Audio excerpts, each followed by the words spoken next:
Anybody here who has more than two, you know, good night by that third and fourth one, you got to let them do what they got to do, you know. She still cries over anything. She cries because she knows she gets her way. I said, what's she crying about? She wants your toy? Well, just give it to her. I can't deal with it.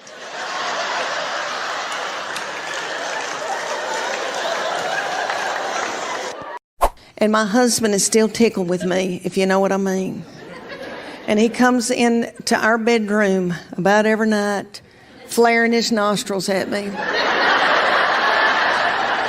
And I know what that means.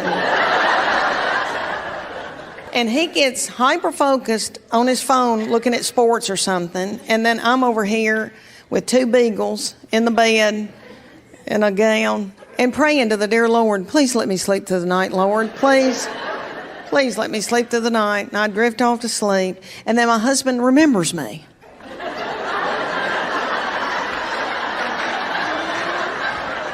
And I'm over here dead to the world. And he reaches over and grabs one of my breasts. And it puts me into a blind rage.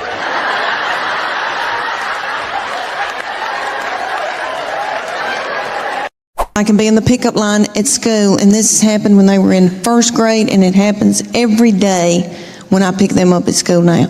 I'm sitting in the pickup line, and I can see them come out, and they are in a good mood.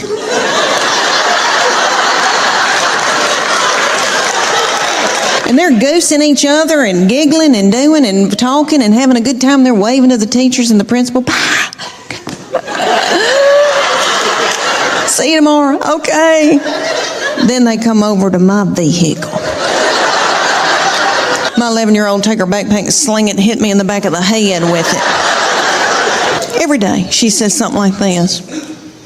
I'm starving to death. You don't have a piece of cheese in this car? Your driving's making me car sick.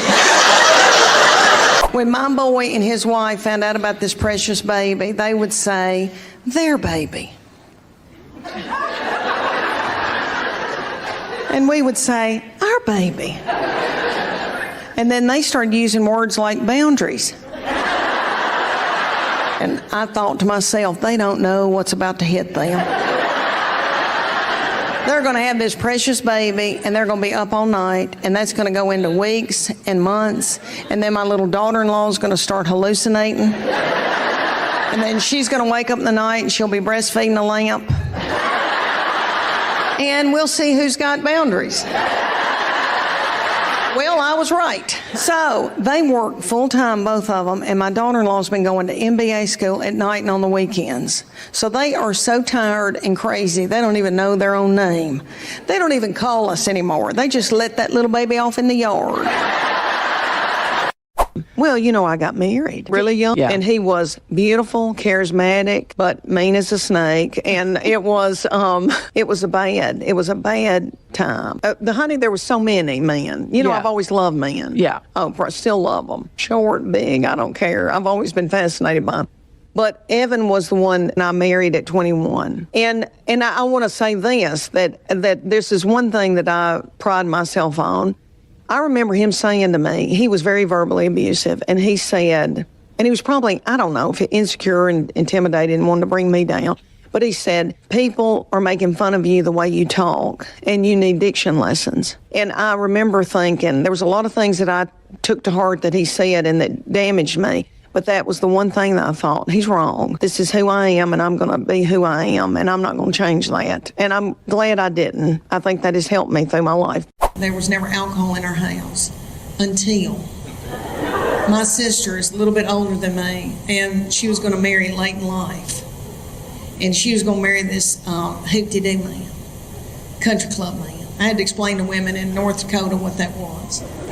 Hoop-de-doo, you know, country club. Because I'm from a town of 500 people, farming people. We didn't know we never seen anybody play tennis.